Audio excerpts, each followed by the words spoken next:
আমাদের সকলেরই চেষ্টা করা যে জীবনে একবার হলেও হজ উমরায় যাওয়া। ভাই, এই পৃথিবীতে অনেক সুন্দর সুন্দর জায়গা আল্লাহ বানিয়েছেন, কিন্তু যত সুন্দর জায়গায় আল্লাহ বানাক না কেন, আপনার যে আত্মার তৃপ্তি, এই তৃপ্তি শুধুমাত্র এই কাবা শরীফ আর নবীজির রওজা, এর চেয়ে বেশি আনন্দ আপনি আর কোথাও পাবেন না, কোথাও পাবেন না।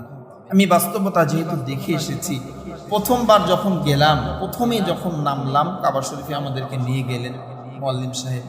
তো দরওয়াজা দিয়ে ঢুকলাম, যখন আসরের আজান হয়ে গেল, নামাজ পড়ে যখন ঢুকলাম, ঢোকার পরে কাবা শরীফটা কিন্তু সমতল জমি, মানে মাটির সমান না, ওটা মাটি থেকে মোটামুটি 2 তালা পরিমাণ নিচু, মানে সমতল মাটির সমান না, 2 তালা পরিমাণ নিচু।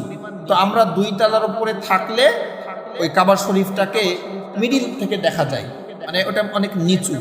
তো যখন প্রথমবার নজর পড়লো কাবা শরীফের দিকে, আমার শরীরকে আমি আর আটকে রাখতে পারি নাই।